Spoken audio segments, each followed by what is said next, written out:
Well, if there's one thing that this movie can provide, it's that every time when a guy sends a girl an unsolicited dick pic on Snapchat, the girl can send this wonderful meme right back.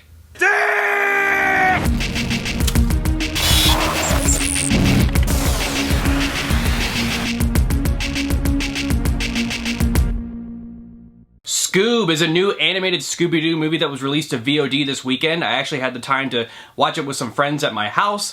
This is being released to VOD because of the COVID-19 pandemic. The movie theaters aren't open yet, so they're releasing some kids' movies for streaming purposes. We paid $20 to watch this movie. It's probably the cheapest movie that we've ever paid for because we divided it up to 5 to 6 people, so we ended up paying like $3 to $4 each. Yeah, VOD isn't really gonna work out. I'm sorry, that's the reason why. So Scoob is a new animated Scooby-Doo movie that is telling the story of how Scooby-Doo met Shaggy. Shaggy adopted Scooby-Doo, and this is how they met the gang on Halloween night, and they solved their first mystery. And then there's a time jump where they're adults finally, and they're trying to make this mystery incorporated into a real business. They're trying to get investments, and they disband because someone outside the group says something, and it doesn't really make sense because the gang didn't really have any problems within the group, so it just, I don't understand. And then the Blue Falcon gets Shaggy and Scooby because Scooby is like being hunted down by Dick Dastardly. This movie's awful.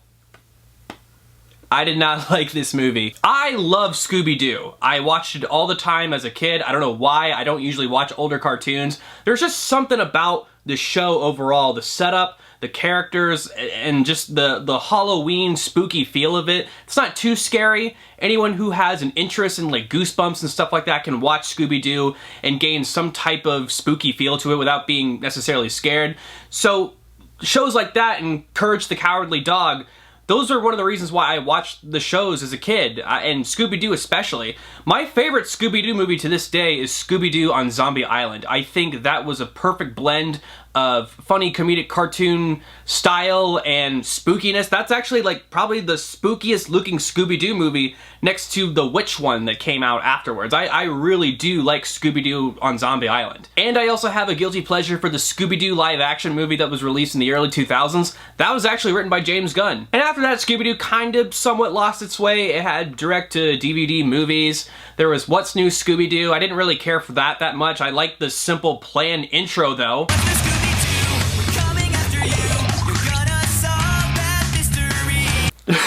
Then it seemed like Scooby-Doo was really making a return. Scooby-Doo Mystery Incorporated came out on Cartoon Network, and that was a really good cartoon. Like, I thoroughly enjoyed that.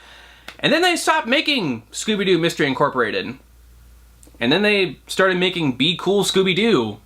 And it looked like American Dad.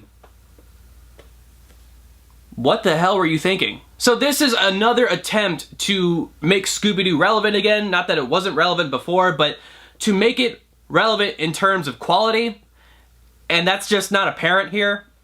This is a really bad movie. I even for a kids movie, like when I was watching it with my friends, they made the argument like, oh, it's just a kids movie, like it doesn't matter, like, you know, kids are gonna enjoy it, like, you know, they're stuck at home. It's like, yeah, but I have so many arguments for like kids movies that are really good, like kids can watch and adults can watch.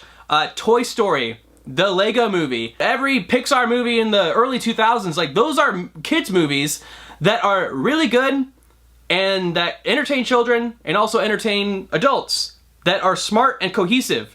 This movie is just really not. I thought this was just gonna be like a regular review for me, like where I'm able to like kind of showcase my thoughts like in a pretty sustained manner, but like as I'm thinking about it more, I really did not like this film. The movie seems to really rely heavily on the fact that this is a Warner Brothers property and not just Scooby-Doo. There's references to like Wonder Woman because they're having Halloween and Daphne's dressed as Wonder Woman, and there's Harry Potter references, and it's like, why? Like, you're Scooby-Doo. You're like one of the most famous cartoons ever. Why are you like referencing stuff that isn't gonna be relevant in 10 years when people watch this film? The beginning of the film where we see the Scooby-Doo gang meet, I thought was pretty alright. It kind of reminded me of a pup named Scooby-Doo. I had like some nostalgia there. When Shaggy and Scooby-Doo meet, it actually like seems like pretty genuine. I actually loved that plot of the film, how they meet and how they become friends. When Fred, Velma, and Daphne come into the mix, it's just they walk into frame. There's not really any build-up as to how they meet. It's just like, hi, I'm Fred, nice to meet you. and there's not really any character development. It's just they meet on the spot. I feel like that could have had a little bit more depth, but it's like, whatever. And the film seems to really rely on the fact that there were previous Scooby-Doo episodes prior to this movie. There's even a recreation of the intro from the Scooby-Doo cartoons. It was alright. I actually found it very charming. It's just the music that I didn't necessarily like. I don't know why. I think I just have a thing for like alternative rock Scooby-Doo intros. And when it skips to them as adults, this is where I have a problem with the film. The film, after its 10-minute span, the gang breaks up.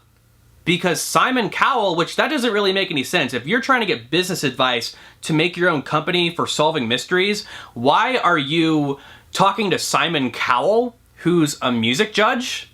Oh, it's just so they could insert this cringy joke right here of Shaggy and Scooby singing. It's Simon Cowell! In the shallow, in the shallow.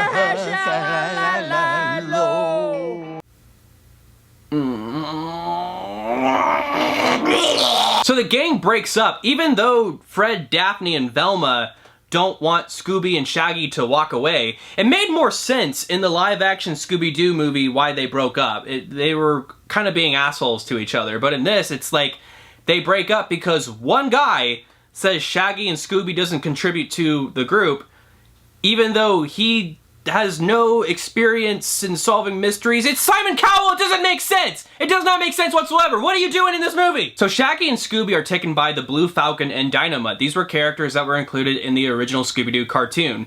This movie is trying to become not only a Scooby-Doo movie, but like this movie that's trying to build up this Hanna-Barbera movie universe, which is not a bad idea. That's cool. Like, I feel like there's a lot of Hanna-Barbera characters that should be highlighted now. It's been a while. I'd like to see those characters represented in a modern take. But it's just like, this is a Scooby-Doo movie. Why are you having all these random Hanna-Barbera characters? And if you're gonna make a Hanna-Barbera movie and not a Scooby-Doo movie, then why are you using just such a limited amount of characters? They used Blue Falcon, Dynamite, Dick Dastardly, and another character, but like, it's just those characters. They should have went all out using other characters from the Hanna-Barbera cartoons if they were going to do this, and they just really focused on a select amount. But in my opinion, I feel as though they should have really just focused on Scooby-Doo, because Scooby-Doo needed a good movie. And this is just not a good movie. The entire movie is based on Fred, Daphne, and Velma searching for Shaggy and Scooby-Doo. Like, that's the entirety of this film, but it's indicated that this film takes place in modern time. So why not just call them and ask them where they're at? Hey, where are you? Oh, we're with the Blue Falcon. Oh, okay, we'll get to you. Or could you pick us up too? Yeah, sure. Hey, Blue Falcon. Thanks. Like, the movie is also really dependent on the fact that it has stars voicing these characters. Mark Wahlberg is Blue Falcon, Zac Efron is Fred, and Will Forte is Shaggy. And this has been something that's been pissing a lot of people off because Matthew Lillard, ever since Scooby-Doo, the movie, he's actually been contributing as the voice of Shaggy in the cartoons. He was in Mystery Incorporated, he was even in Be Cool Scooby-Doo. They didn't call him for this film. They released the casting information, and he was really upset. He even went on Twitter saying how upset he was. Like, okay, I'm sorry, Matthew Lillard is Shaggy. I'm just gonna come out there and say that. Matthew Lillard, if you're watching this, like, you are Shaggy. You would have made this film totally better, but I do feel as though it was kind of a blessing in disguise that you weren't involved with this, because this movie is really not good. This is obviously, like, a very heavily studio-based film where they were just thinking like, oh, if we have like these actors, these famous A-list stars voicing these characters, and that's enough. But it's really not enough. These are actually pretty mediocre interpretations of the characters, and you only are reliant on the fact because you know these characters from previous cartoons that you can build something in your head in terms of like the relationships that have been established in previous incarnations. This movie, however, does not have any character development whatsoever. Like I said, Shaggy and Scooby-Doo, that's really good, how they meet. How Fred, Velma, and Daphne, how they meet them, there's just not enough. I feel as though this film does not give a shit about how the other characters meet Shaggy and Scooby-Doo. It's so focused on just them. It's almost like that cartoon, Shaggy and Scooby-Doo Get a Clue. I'm saying a lot of Scooby-Doo references. Like, I must really secretly love Scooby-Doo. I thought I really liked it, but I guess I really, really, really like it. This film kind of makes me think, did Hollywood create the coronavirus so they had an excuse to release these films that obviously don't merit a theater release, so they could release them direct to home streaming, because that's obviously where they belong, because they're such shit? This is really not a good film. And I will say this, the animation really is not that good. Sometimes it's good, sometimes it's not. Sometimes it actually looks like a direct-to-DVD Barbie movie. I'm serious. Like, I did not like this movie, I'm sorry! Like, I should not be this pissed off by a Scooby-Doo movie. But I think it's just because, like, I love these characters and I love this concept. It's such a simple concept. Like, you have teenagers trying to solve a mystery, and it's not even like a spooky movie. It's actually kind of like a sci-fi superhero film. It's like trying to make Marvel references and stuff, and it's in Warner Brothers references. I did not like this film. This is probably the worst film I've seen all year. I mean, I'm sure there's other like bad films that have been released, but like, I think this is the most disappointing. I really did not like Scoob. Let me calm down for a second. I don't think this is gonna tarnish Scooby-Doo in any way. There are so many incarnations and interpretations to Scooby-Doo. I just really wanted this one to be better than what we've had so far. And it just really seemed like there was a lot of, I don't know, studio interference as to what this film could have been. And I didn't like it. Did not like it. Guys, that was my review to Scoob. Comment down below what you guys thought of this film if you've seen it yet. Like this video, share it, and please subscribe to Pixel Talk if you haven't yet for more movie reviews, trailer reactions, and gaming content. Thank you guys so much. I am Corbin Stuckey, and this is Pixel Talk.